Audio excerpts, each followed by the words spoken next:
What is going on, guys? So today I'm going to teach you how to turn chrome nail pigment powder into a paint.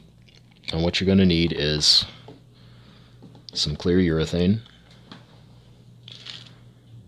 some agitators. I'm using steel BBs.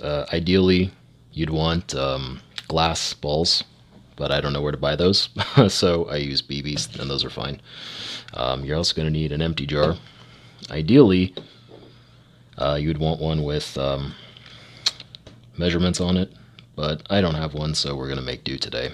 And the thinning ratio that you're going to want is 2 parts of balancing clear to 1 part reducer.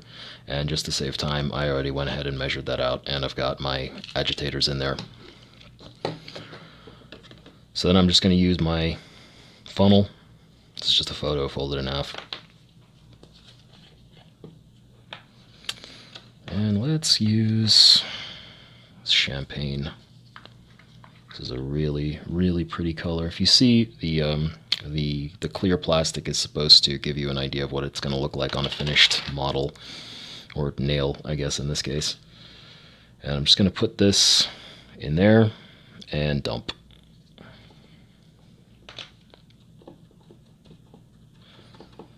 You don't have to use a funnel, of course, but you're probably going to get pigment everywhere, so I do recommend it. And the reason I'm using this precise measurement is I figured out that one of these little pots is equal to pretty much perfectly 30 milliliters of the binder fluid. So you can use this if you want, but it's completely arbitrary. Feel free to play around with it. These little pigment jars are like $1, so no biggie if you screw it up. So let's put our lid on, give it a good shake, and I mean a vigorous shake. And there you go, you got paint. It's that simple.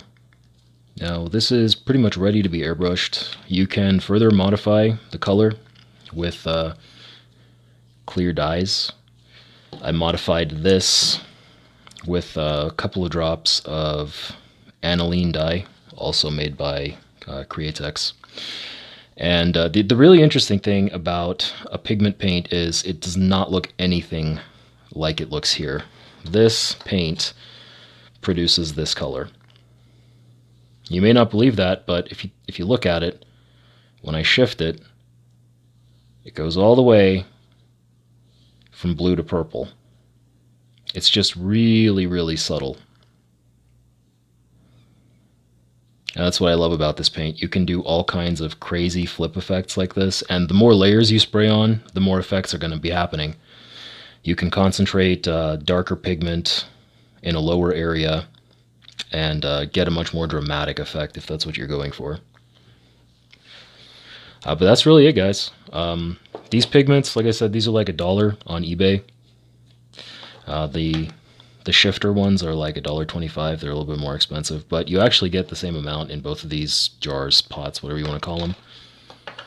So go out and make some of your own paint.